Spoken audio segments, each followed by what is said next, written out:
All right, it's 7:02 on my watch. Doesn't look like anybody is jumping in here, so looks like we've got us a good crowd. Let me thank everybody for taking time to join us on this Zoom call, and we appreciate your time and appreciate you being here. Let me give a shout out to Mallory and Megan. Mallory heads up our women's section, and Megan handles the YPS section of the association. And I know we had heard particularly from those two sections after annual meeting this past year, a suggestion for us to do a call like this to explain organized medicine and how it works, and those that are interested in getting involved, particularly on the resolution side. How do you go about writing a resolution? How do you go about filing a resolution, etc.? And so we were excited to do that because we want people to be involved, and we want people to understand the process. Our medical association, the Medical Association of Alabama, is sometimes a little quirky with the regards of what's in our bylaws and what's required and what's not required. Probably a good bit different than what you may experience from any of the other organizations that you may be familiar with. Our bylaws go back 100 years or plus, so some of these requirements may be a little bit outdated, but nonetheless they are what they are. And until those bylaws are changed, it is the system that we operate under. So with that, again, appreciate everybody being here. Dr. Tom Whita currently serves as the Speaker of our House of Delegates, and Tom has put together a very informative PowerPoint presentation that he's going to share with the group and hopefully explain a lot of what I just mentioned. And then at the end of that, we can certainly take questions from the group if anybody has anything that they want to ask. I guess hold that to the end, maybe put your hand up, and then we'll recognize you at the end if you got any questions. So Tom, with that, I'm going to turn it over to you. Well, good evening.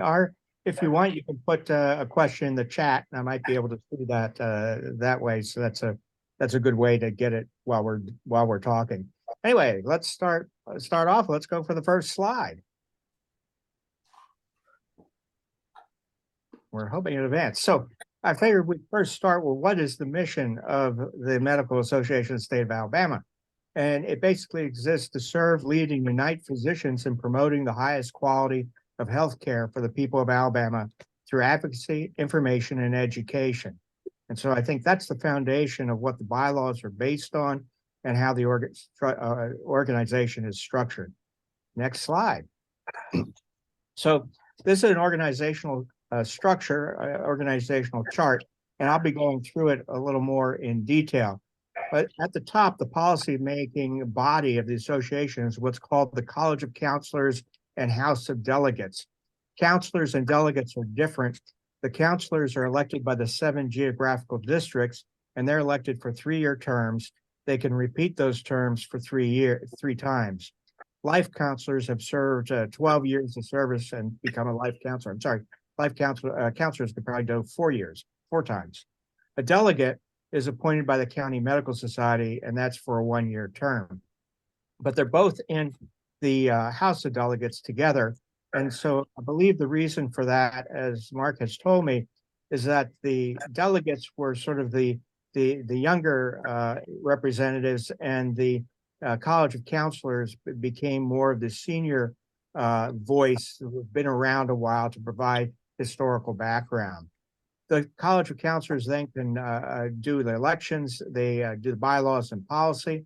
There's a speaker and vice speaker who run that meeting, and then there are other special sections and councils. The College of Counselors then basically elects the Board of Censors. I'll get into that a little bit later, but the Board of Censors, very unique to Alabama, also serves in roles on the Board of Medical Examiners and also on the Alabama Department of Public Health. And that's something that's very different and unusual, I think, compared to any other state. And then you have your membership that is involved and your staff that's involved. Next slide. So the College of Counselors and the House of Delegates, we are that's the legislative body of the Medical Society. It has to meet at least annually. There can be special meetings called. I don't think I've known one of those done in the last 8 years I've been here, but they meet at least once a year. They set the policy, they can modify the bylaws, and they elect the officers and the board of censors. And so the officers and board of censors tend to help run the association during the annual, between the annual meetings of the College of Counselors and Delegates. That isn't our actual picture. We don't have quite that many people. Next slide. So the House of Delegates composition is rather lengthy. There are 106 delegates that are apportioned among 67 counties. And there are also, in addition to that, various sections have delegates. So the resident fellow section has delegates. One is elected, and the additional delegates are appointed by apportionment. Medical students have a delegate, one elected, and the others appointed by apportionment by how many students that they have. There's an organized medical staff section delegate. There's a young physician section delegate. There's an academic faculty section delegate. There's specialty society delegates. So any board recognized specialty can send a delegate. And then there's a women's physician section delegate.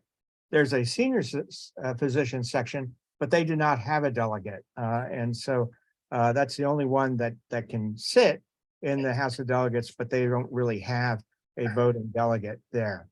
Now, I hate to interrupt, but somebody said they don't have a video. they don't have, yeah. Can everybody audio. else hear me though? So they may need to check their setting, their Zoom setting. Yeah, I hear you fine. Yeah, so that may be something that they, can somebody respond back and say that for them to check their Zoom setting as well as their audio button on their computer? Sometimes I've forgotten to push the little speaker button, and so I don't hear the audio. Moving forward, the officers of the organization consist of the president-elect, immediate past president, vice president. The 12 censors are technically in the bylaws considered officers. And then you have the speaker of the College of Counselors and House of Delegates and the vice speaker. Those are all the folks that are on the board of censors. Next slide. There's also councils and committees that help advise the board of censors. There's a council on medical education and a council on medical service. Both of those are in the bylaws as having to be formed. They have at least 5 members on it. There's a nominating committee, which those 2 officer positions, and then the board of censors can create whatever committees they need to help advise them and to help provide information on various topics. Next slide. So going back to how's the board of censors organized, you have the 12 elective board of censors, and there's 1 member from each U.S. congressional district, and then the remaining members are elected at large. And so that's essentially how those are put together. You also have other members on the board of censors or ex officio. Now, what's interesting, everybody feels when they hear the term ex officio, it means that that person doesn't have the right to vote, but that is not exactly what's in most parliamentary procedure, at least the ones that we follow. Ex officio does have a right to vote unless they say they can. And so the president-elect, the immediate past president, and the vice president all are ex officio to the board of censors with the right to vote. Ex officio without the right to vote are the speaker and vice speaker. We can participate in discussion, but we do not sway the vote. Next slide. So what does the board of censors do? Well, as I mentioned, they're the executive body of the association, and they basically can determine policy and details of management between the sessions of the legislative body. Now, of course, if there's a major policy item that has to be decided, the Board of Censors usually will bring that to the legislative body. They appoint all the committees. They appoint delegates standing outside assemblies, other scientific assemblies, other meetings, other state councils or committees. They'll make recommendations. They adopt an annual budget, and they also elect a chair and a vice chair who run the meetings for the Board of Censors. That election is done immediately after the election of the new incoming Board of Censors. The Board of Censors, then a lot of them are basically end up on the Alabama State Committee of Public Health. And so the 12 elected members of the Board of Censors, they are on the State Committee of Public Health. And then there are 4 other members who are on there who may or may not be physicians. You have the chair of the Council on Animal and Environmental Health. You have the chair of the Council on Dental Health. You have the chair of the Council on Health Costs Administration and Organization. And you have the chair of the Council on Prevention of Disease and Medical Care. So that is your Alabama State Board. And this is a very busy slide, but it shows you that there's a lot going on at the Alabama State Board of Health. And it's divided up into a number of different areas. And Scott Harris is the CEO and state health officer of the organization. And so a lot gets done. It's always interesting at those meetings to hear what all is happening. They just had a great presentation about the oyster beds and the Alabama State Department of Public Health's role in making sure the oysters you eat are not contaminated. Next slide. The Board of Censors also is involved in the Alabama Board of Medical Examiners. And this is composed of 16 voting members of the Board of Censors. So this organization also includes the ex officio members of the Board of Censors.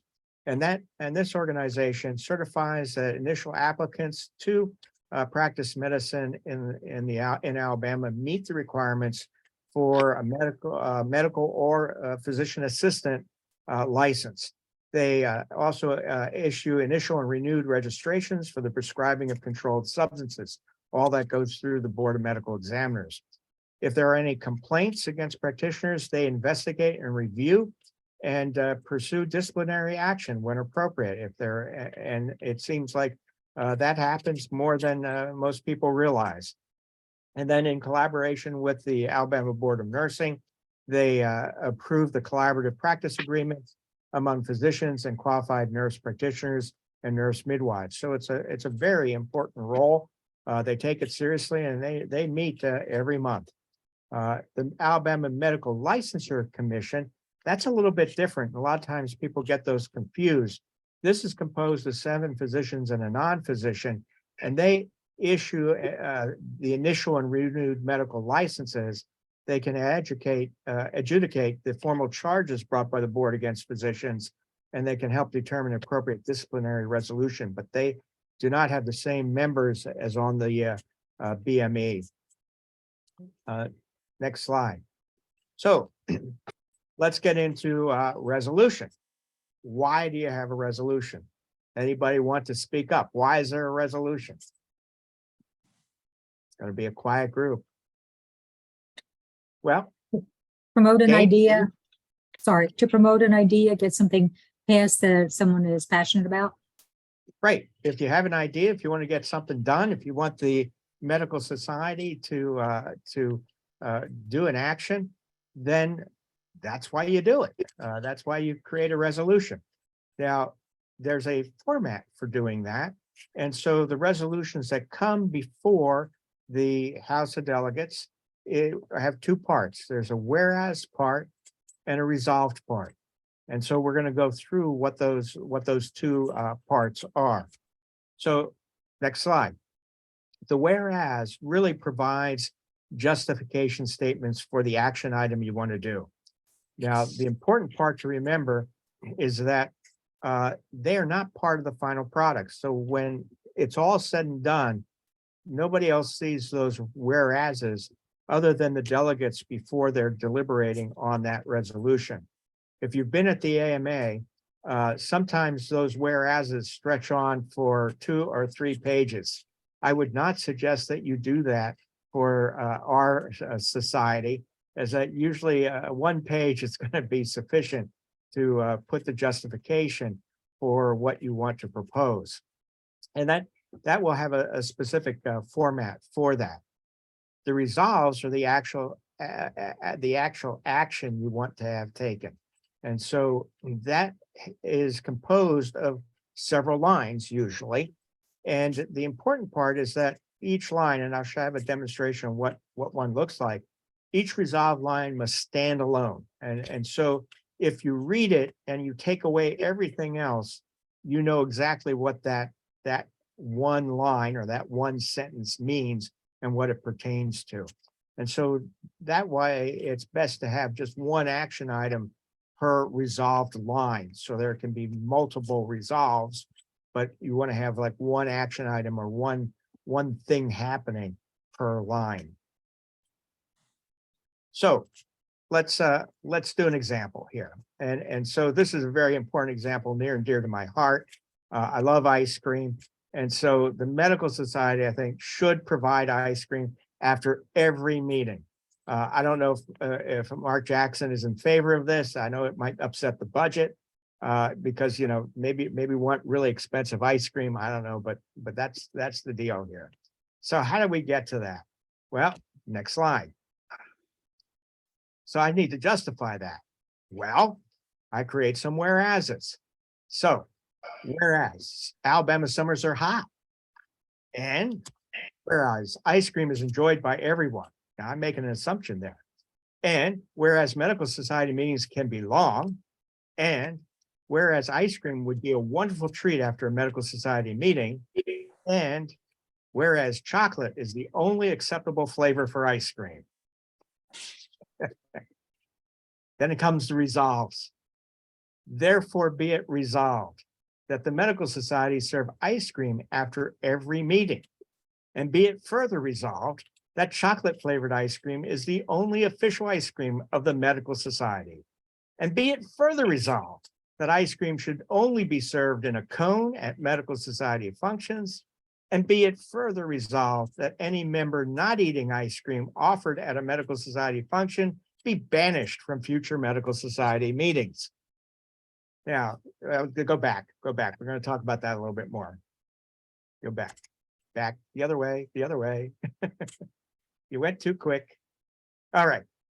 So if you look at that, if you just look at each item, each resolve, they actually stand alone. In other words, I could take away the first 3 and say, resolve that any member not eating ice cream offered at medical society function be banished from future medical society meetings. Doesn't mean that we have to have ice cream at every meeting. It's just that if we do, they're going to be banished. Or it could say standalone that the ice cream is only served in a cone. So each one of those actually can stand alone. And as you can see, there may be some inflammatory resolves here. Also, there's some inflammatory whereases, but you don't debate the whereases. Next slide. So I've put some examples of resolves that might have some problems. So if there you have a resolve that ice cream is served after meetings, well, what meetings? Are there any particular meetings? Is it some of the meetings, all the meetings? Resolved, it should be ice cream, chocolate ice cream. Well, what's it referred to? If I take away everything else, what's it? It should be chocolate ice cream. It doesn't tell me, it's not a complete thought that can stand by itself. And resolved, pursuant to the AMA Code of Medical Ethics, the bylaws of the Medical Society be changed. Again, maybe that's something you want to have happen with having chocolate ice cream at your after your medical society meetings, but it doesn't stand by itself. You don't know what it wants to be changed for. You don't know what that change is going to be. Any questions at this point? I'm going to actually stop and see if there's any questions. And you can speak up if you want. Okay, I'm not hearing any questions. Oh. If there's an item that you actually don't want it independent, where it's attached, like I want exchange, but only with the Y. Is there a way to do that, or all of them have to be independent? They all the resolves need to be independent. So you can't really link them. Now, you could potentially have two sentences in a resolve. I've seen that. But you want to have each line stand by itself, just in case people eliminate the other lines. And when we get to the actual meeting, to the House of Delegates, a lot of things can happen to your resolution. And so that's why you want those to be on their own. What you want to try to avoid is putting whereases into resolves. Because again, the whereases provide the justification, the resolve is actually the action item. And so that's the part where I sometimes will see when creating a resolution where people will try to put too many of what would actually be a whereas into a resolve. Did that answer your question? Yes, thank you. Okay, good. Let's go to the next slide.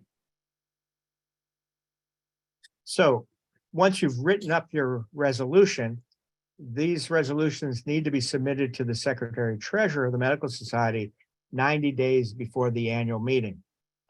If you don't know who the Secretary Treasurer is, you can always just send them to Mark Jackson by email, and he'll get them to where they need to go. If, on the other hand, you say, gosh, I just didn't get to it, but I still want to submit it to the House of Delegates, then it would be considered a late resolution. Now, according to the bylaws, a late resolution would require a 2/3 affirmative vote by the House of Delegates in order to be adopted. And so that's not to be order of business, but to actually be adopted. So that's a little different. Some organizations like the AMA and the American Academy of Family Physicians will require a 2/3 vote in order for a resolution to be considered and to move through the process at the House of Delegates. Our bylaws indicates it needs a 2/3 affirmative vote for adoption. And then if you want advice on formatting your resolution or you're trying to get it together, feel free to send me an email. Put a subject line in there, need help writing a resolution, and I can help you with that. Because if you're the first time trying to do it, it sometimes can be daunting. And this way, I can help you maybe avoid some of the pitfalls that can occur when you're writing a resolution. Question before you go on. I'm sorry, can you go back one? For late resolutions, does it only require a majority for consideration? It actually doesn't require anything for consideration as far as okay. in the bylaws. So it's considered, they're considered. And basically, I believe, and this starts getting into the detail which of the bylaws, is that some of the sections can actually propose resolutions up to like 4 hours before the House of Delegates, as long as they can get printed up and distributed. But I wouldn't recommend doing that. People do not look kindly on those type of resolutions unless it's an emergency resolution. Sometimes there are things that happen just that day, and you need to have a resolution, and that would be appropriate. The speakers would probably call those in order because of their emergency nature.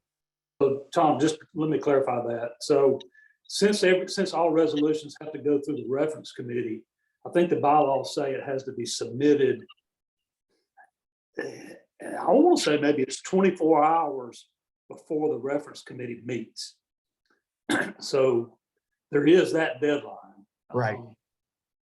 And I just don't remember off the top of my head. I want to say it's 24 hours prior to the reference committee, because all resolutions have to go through the reference committee. Right. It has to be before the reference committee meets, for sure. Right. All right. Which we'll have to explain what a reference committee is. So next slide. So Basically, the resolutions are submitted. All of them that are submitted are listed in the order of business. And during the meeting, the resolutions are then referred to a reference committee. Up until the time that the reference committee takes the resolution to consider, it can be withdrawn by its author. After the reference committee has it and starts the process of testimony, it cannot be withdrawn by the author. Then it can only be decided on by the House. So the next slide, please. So what does the reference committee do? The reference committee usually consists of about 5 members with a chair, and their purpose is to hear testimony on the issue before it. And so this is a little different than actually following parliamentary rules of motions and things like that. You don't need any motions. You shouldn't submit any motions during the reference committee. This is like a hearing.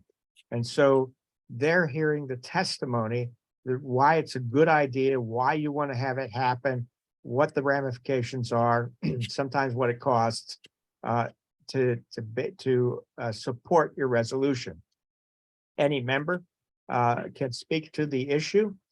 Usually they will ask you whether you speak for or against the issue. There are times where some people say, well, neither for nor against, but just to clarify a point.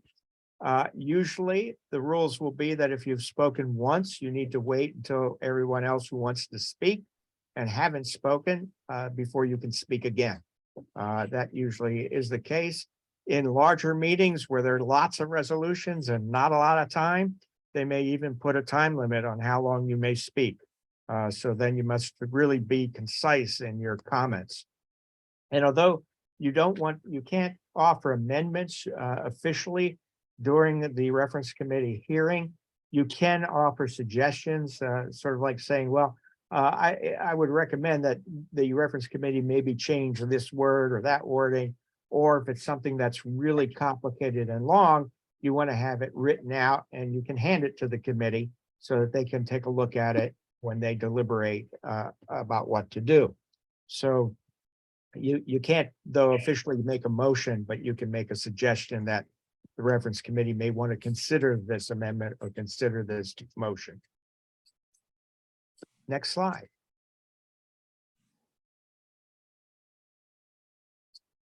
So after the testimony is done, then the reference committee meets an executive session and they'll consider the validity of the testimony. Now, what is important to understand is that it's not necessarily the number of people who have spoke for or against the resolution or the issues of the resolution that determines the committee's recommendations. They are looking at the value of the testimony, whether it makes sense, whether it lines up with their knowledge base, and what they think that would be an appropriate resolution, get the action item done that the original author wants to get done. Or they may say, we don't like it. So next slide. What can they do? Well, they then prepare a report which goes to the House of Delegates and College of Counselors. And so they can do a couple different things. They can recommend that the resolution or all the resolves are adopted. That's an easy one. Everybody votes, they say aye, and it passes. They can recommend a no vote on the resolves. Now, a lot of times that's phrased as not adopted. Your speaker recognizes that causes a lot of problems in the House of Delegates meeting.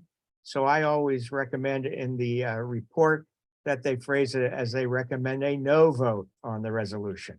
And so that eliminates confusion of some of the debate problems we sometimes have. They can also recommend amendments to the resolves. And so those amendments will be considered first before you go back to the main resolutions. They can recommend a substitute amendment, which means they wipe out the original resolutions, the original resolves, and substitute a new resolve.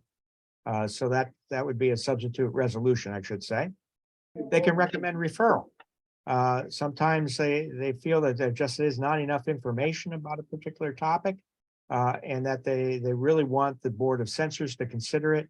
Maybe that goes to a committee or to a council for a lot more in-depth study. And then if it's a report, a lot of times you'll have reports coming from the Board of Censors or from the councils. The reports are usually filed or referred if people don't agree with them. Sometimes a report will include a recommendation.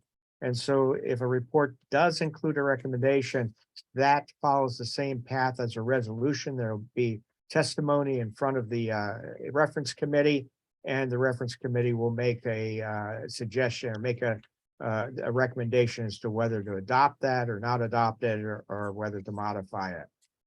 And so along with their report, they usually provide a short description of what led to their decision and a short description of the testimony that was provided during the reference committee hearing. In our situation, the reference committee hearing, we usually only have one, as we don't have lots and lots of resolutions.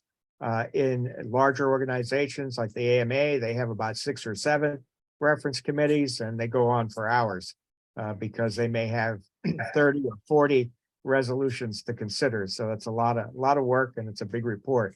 But fortunately, we don't usually have that many. But who knows? After this workshop here, maybe we'll have 20 or 30. Who knows, Mark? Right? Mark's saying a lot.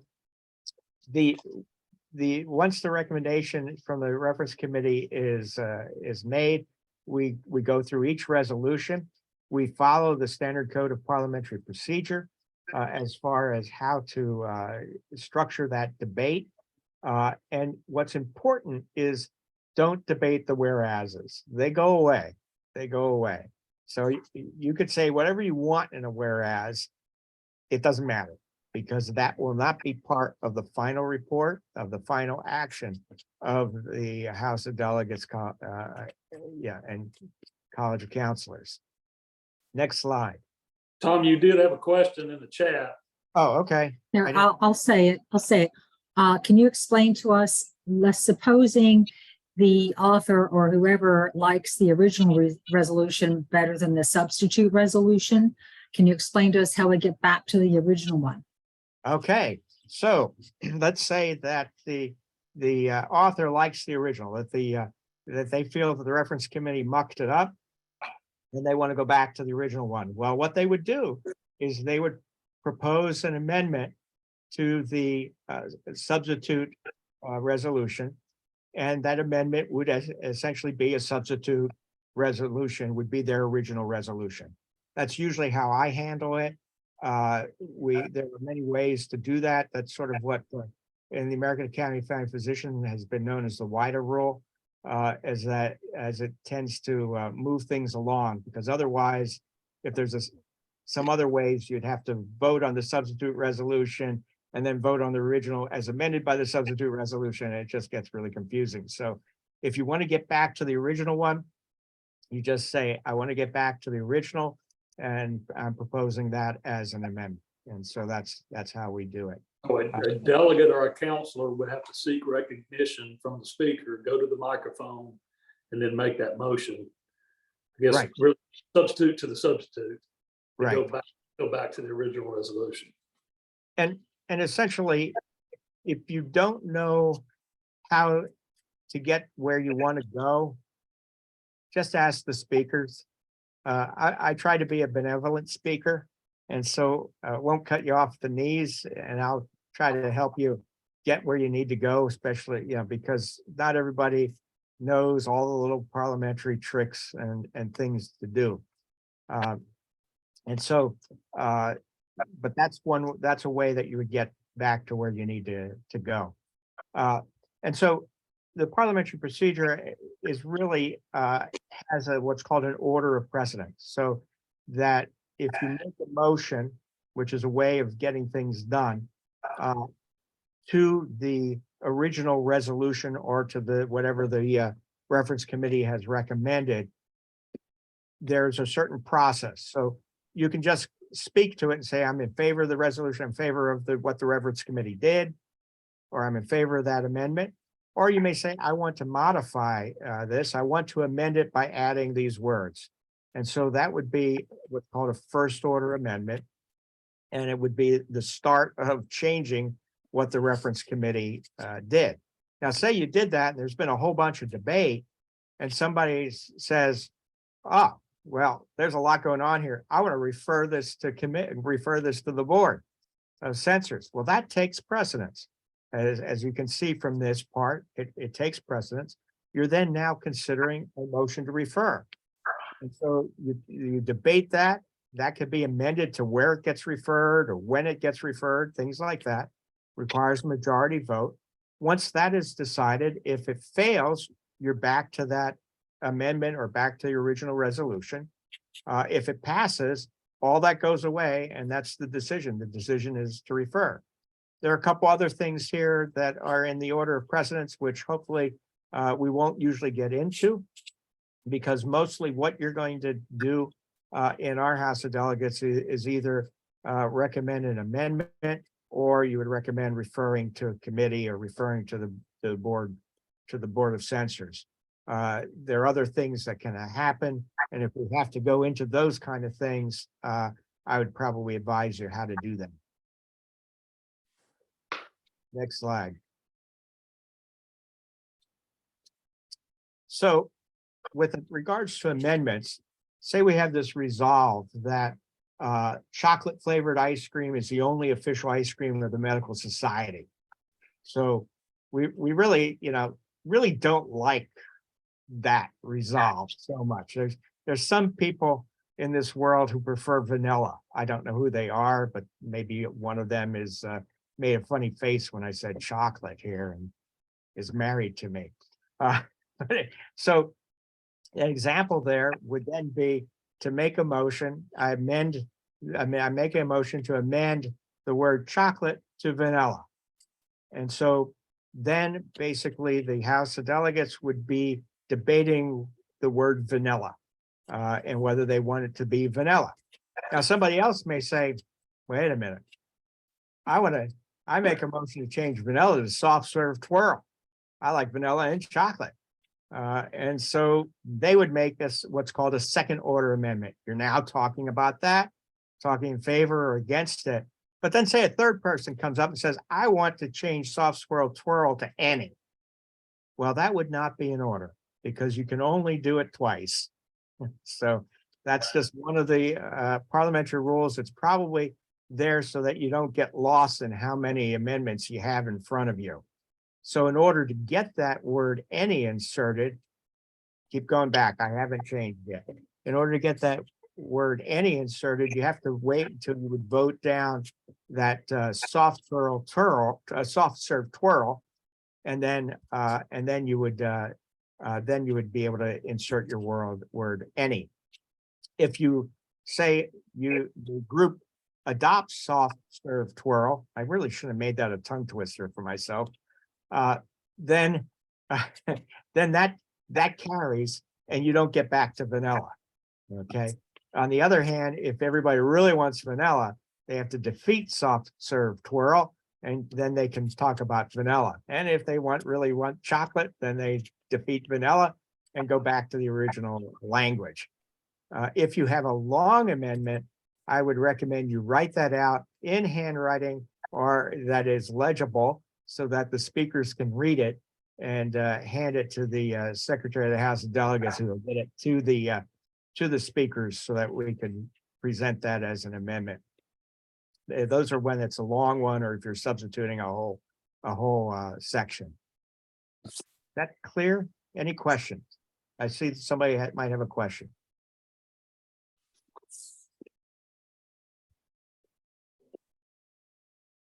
Okay, all right, no question. All right, well, let's do a little role playing. Yep. George? You have a question? All right. Let's do a little role playing. Your reference committee has recommended adoption of the original resolution. So that's what's before you. You folks are on this call. You are our current House of Delegates. So let's hear some testimony. Let's hear some debate on this. Who, if you're in favor of it the way it is, let me know. If you're not in favor of it, let me know. And just do the little raise your hand business on this, or speak out. Usually we'll do them in order. You'll come to the microphone and I'll take a look at who is in what order and call you in order. And so if you want to make an amendment, you can make an amendment, or you can say to refer, whatever you want to do with this, or you can actually delete an entire resolve. That is appropriate. So like if you want to delete that last resolve, you can say, I make a motion to delete the last resolve. That's a perfectly acceptable amendment.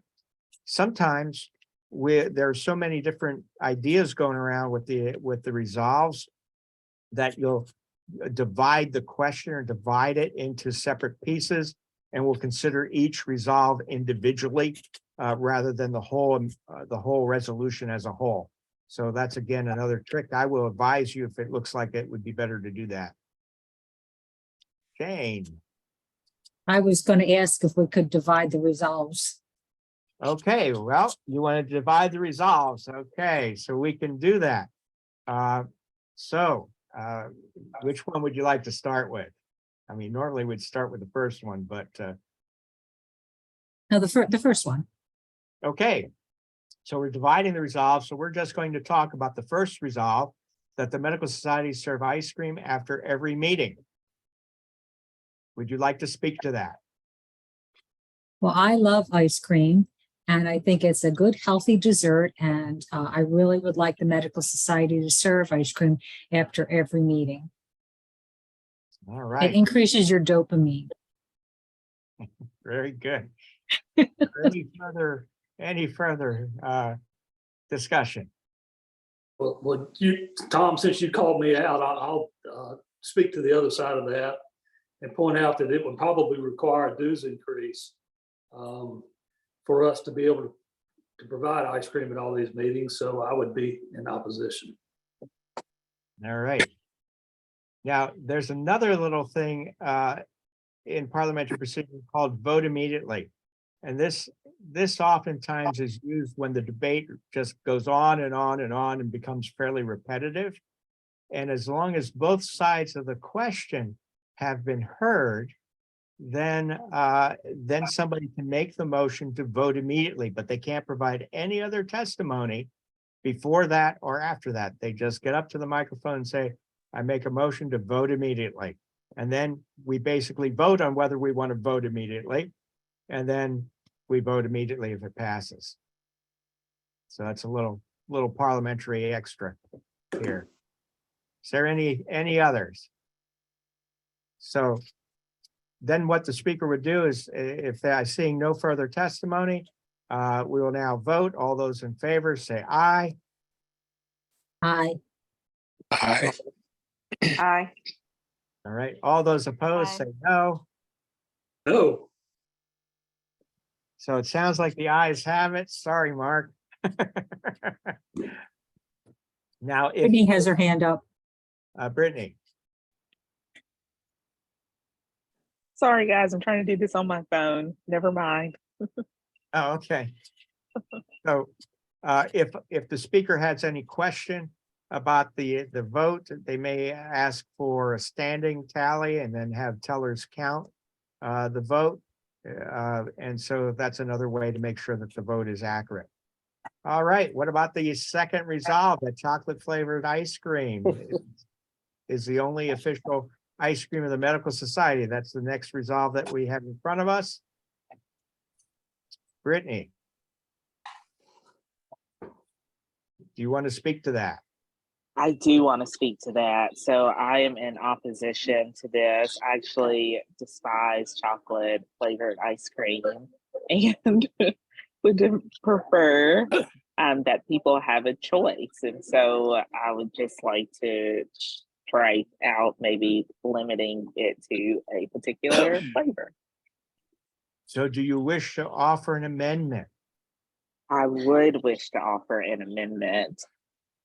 And my recommendation would just be that it could be any flavor of ice cream.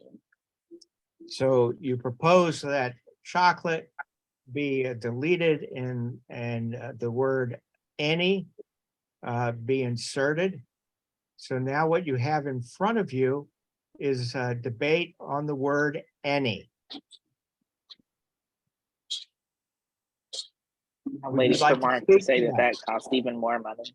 So yeah, so now you're piling on me. So now I gotta have a bunch of different flavors.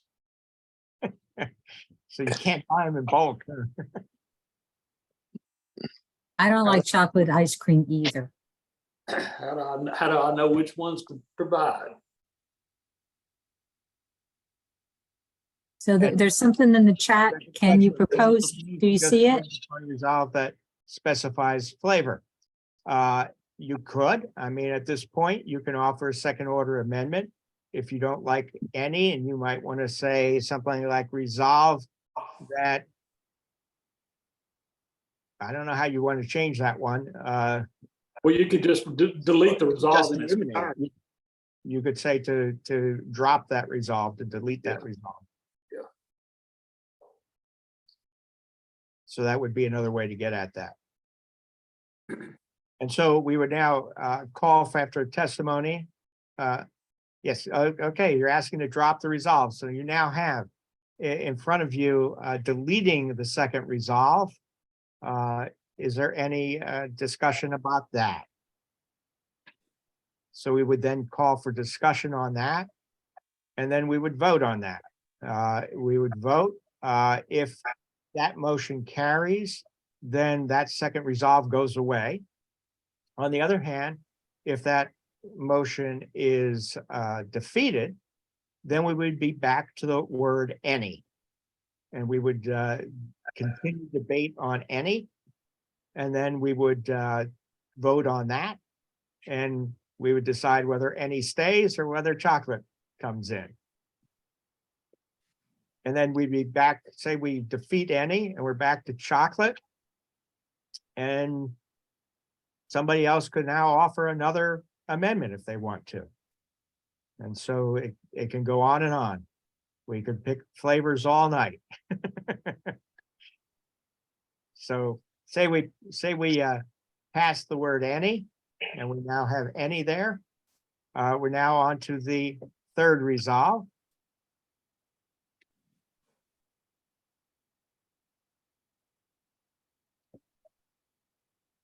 And we have a motion, an amendment to delete the third resolve because the person is a slow eater, and the dripping of the ice cream on from the cone will make the owner of that cone sticky, and also create a problem for people cleaning the floor. We also have additional testimony that the cone may not be appropriate for those with gluten sensitivity. So another person speaking towards deleting the third resolve. Is there any testimony in favor of the third resolve? Okay, and then if there wasn't any, I would, okay, and somebody is saying they will agree with deleting the resolve because if there are too many asks and too much specificity, that it will never pass. And so we have everybody speaking against that third resolve.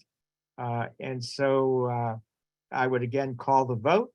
I would say those in favor of the third resolve, say aye. Aye. And I'd say those in favor, we're not in favor of the third resolve or in favor of deleting the third resolve, say no. No. No. So, and actually I may have done that a little bit wrong, but that's okay. Got you where you need to go. And then we're now on to the fourth resolve. So we'll say we deleted that. And now we're on to the fourth resolve that any member, keep going backwards, trying to get me off of here right away. That any member not eating ice cream offered at a medical society function be banished from future medical society meetings. Is there any discussion on that? little harsh. It's hard. Speaker, I'd like to speak to that fourth resolve. Pardon? Yes, go Mr. ahead. I'd like to speak to that fourth resolve. Go ahead. That's mean. So are you speaking? Some of us have sensitive teeth and we really like going to medical society functions. And I don't really want to have to worry about getting brain freeze, especially if I have to get up and speak. So I would like to move to delete the fourth resolved clause from the resolution. So you're speaking against the fourth resolve. You're speaking for and actually you wouldn't have to move to delete it. You would actually just say speak against it. And I would say you're recommending or speaking for a no vote on that resolve. And I got you a little confused on that third one. So you would actually wouldn't have to speak to delete it since we're considering each one separately. You're just going to speak against it. On the other hand, had we considered all four resolutions together, then you would have needed a motion to delete the fourth resolve. So just because we separated it out, you would just need to say, I speak against it. Is anybody speaking for banishment? No. Don't hear any. Okay. And so again, I'd call for the vote. I'd say all those in favor of this resolve, say aye. All those opposed to this resolve, say no. No. And No. so the third resolve is deleted. So what you have done then, your final product is that you will serve ice cream and it'll be any flavor. The other two resolves were deleted. And so, sorry, Mark, you're gonna have to come up with some cold cash in order to give us ice cream. Jane's rolling her eyes. Next slide. Any further questions? Anything else? I have a question. I'll make one comment since we spent a lot of time on the reference committee, just to let everybody know. Typically the reference committee is held the day before the college counselors and House of Delegates meeting. So in terms of our meeting format, college counselors, House of Delegates meets on Saturday, reference committee is on Friday. Now, having said that, we are looking at for this coming year, changing that and doing the reference committee virtually and not in person. And I think that will enable more people to be able to attend and be, participate in the meeting. And we'll probably do that about a week out prior to the annual meeting. So, a week or so out. And of course, we'll publicize all this. We're going to let everybody know.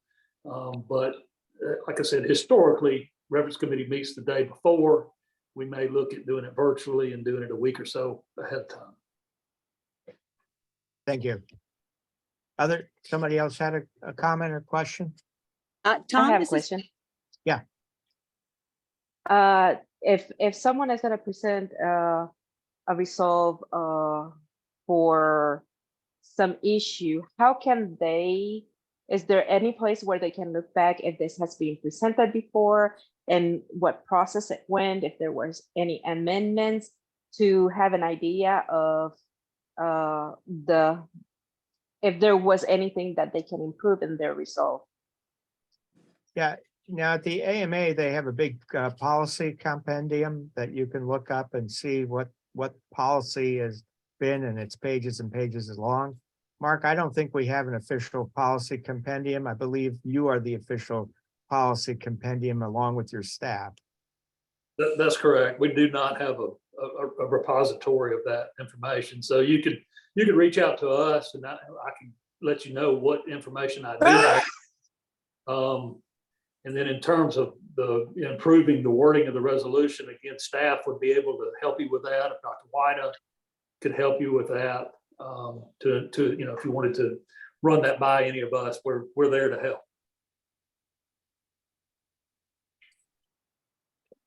question for Tom. Yeah. Could this PowerPoint presentation be made available to members? Pardon? Could the PowerPoint presentation be made available to members? I guess that would be up to Mark, but I would say sure. I mean, Sure. I don't have any problem. Yeah, so Irma, I don't know if you heard us before. We're recording this, so we're going to make this recording available, and then certainly we can, make the PowerPoint itself available as well. Wonderful. Yeah, thank you. Thank you, Tom. You're welcome. Anything else for the good of the order? It's usually how I end most of my meetings. So would somebody like to make a motion to adjourn? So So moved. moved. Is there- Second, All those in favor of adjournment, say aye. Aye. Aye. All right, well, thank you Aye. so much for attending. Have a Thank good you. evening. And hopefully this will help you with creating a resolution and getting it through the House of Delegates. Great workshop. Thank you. Thank you all. thank you. Bye.